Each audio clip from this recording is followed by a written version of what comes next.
Welcome to This Explainer. Today, we're going to unpack the mechanical and psychological anatomy of one of the absolute most massive corporate deceptions in modern history. We're looking at a story where a single drop of blood promised a total medical revolution, but instead, well, it delivered a masterclass in illusion.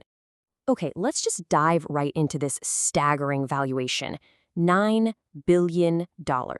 This astronomical number belonged to a company that promised to fundamentally change medicine forever, yet it couldn't reliably do the one single thing it was actually sold to do. To understand how a valuation this huge was built on a product that literally did not work, we really have to look closely at both the irresistible promise and the incredible lengths people will go to just to protect a comfortable lie. All right, Section 1, the $9 billion promise. A revolution in a single drop. Because to understand the fraud, we first have to understand the pitch. And honestly, the pitch was absolutely brilliant. Picture this. On stage, you had this polished TED Talk visionary. She was hailed by everyone as the next Steve Jobs, complete with the requisite Silicon Valley black turtleneck, right? And she's promising cheaper, faster, and completely painless medical testing. No more terrifying needles in the arm. No more drawing huge vials of blood. Just a single, tiny, painless finger prick. But behind the curtain? The reality was a 19-year-old college dropout who had taken exactly 1 year of engineering classes. She had absolutely zero medical training. None. So you really have to ask yourself, how does a teenager with no medical background convince former cabinet secretaries, media billionaires, and massive retail giants to hand over billions of dollars without ever seeing a shred of independent data? I mean, they poured money in without seeing published results or allowing outside scientists to test the tech. And as we'll see, that extreme secrecy wasn't viewed as a red flag. It was actually sold to these powerful investors as proof that she possessed a secret worth protecting. Let's move on to Section 2, faking the technology. Inside the box. Let's look at how this mechanical deception was actively hidden behind closed doors. See, the public face of this medical revolution was a sleek, glowing box called the Edison. But inside the lab, the reality was incredibly grim. These Edison machines were highly unreliable. We're talking constantly flashing error screens.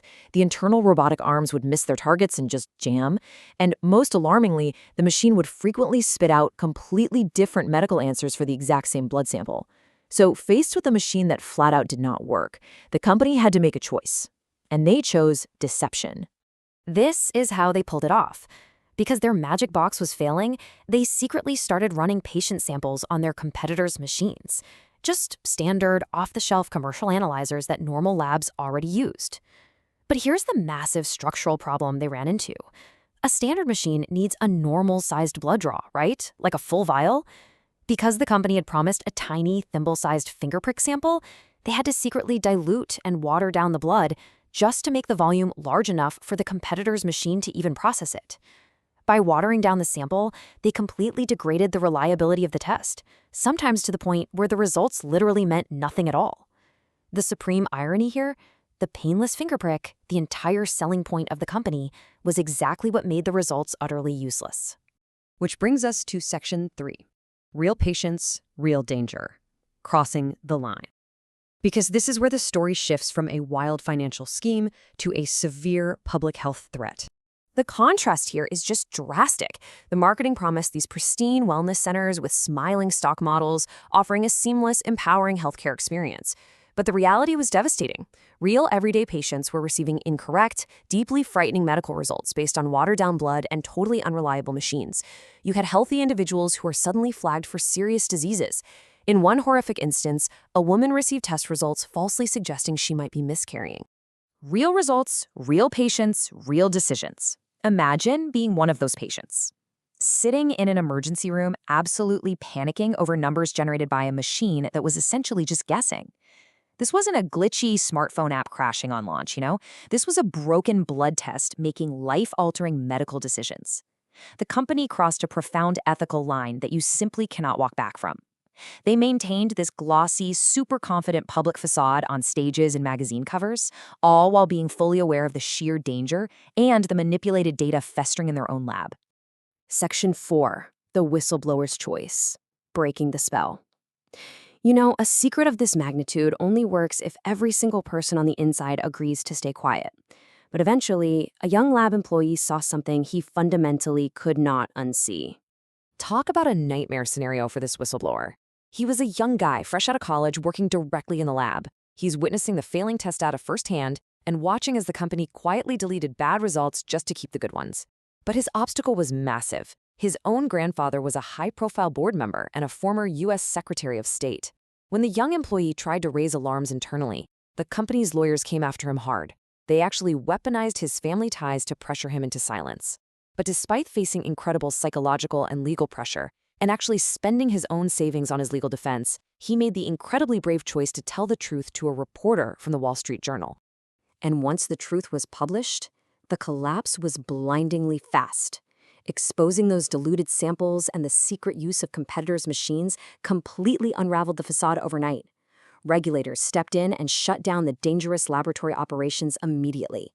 That staggering $9 billion valuation evaporated into dust, plummeting straight to zero. Ultimately, the illusion ended up in federal court, resulting in serious fraud convictions and an 11-plus-year prison sentence for the founder. Which brings us to our absolute most important focus of this explainer. Section 5, the culture of silence, the anatomy of enabling. Because to truly grasp how this $9 billion deception survived for years, we have to examine the corporate culture that nurtured it. The silence of the board members and investors is the true dark heart of this story. This brings up the defining mystery of the entire saga. Seriously, how did brilliant investors, famous statesmen, retail executives, and renowned doctors all believe in a machine they never actually saw work? These were not gullible people. Yet they sat in boardrooms, watched a 19-year-old make medically impossible claims, and handed over hundreds of millions of dollars without ever demanding to see the hard data. The psychology of this fraud is just a fascinating look into human behavior in corporate spaces. First off, extreme secrecy was prized. The board was convinced that hiding the technology was completely necessary to protect a breakthrough, rather than hiding a failure. Second was social proof. When an investor looked around a boardroom filled with billionaires and former cabinet secretaries, they naturally assumed someone else must have vetted the science. Everyone believed it because everyone else seemed to believe it. Third, the founders spoke with absolute, unwavering certainty, which successfully masked the complete lack of peer-reviewed data. Fourth, and perhaps most powerfully, was the fear of being the only fool.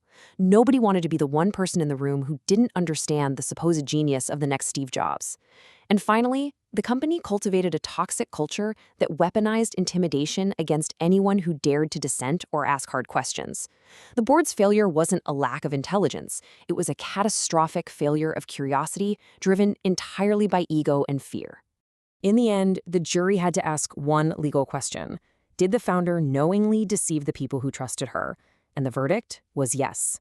But the broader, much more chilling tragedy isn't just about one person's intent to deceive. It's about the 1,000 small moments where smart, powerful enablers had a question in the back of their minds and actively decided not to ask it. It was a corporate culture where the lie was simply more profitable and more comfortable than the truth.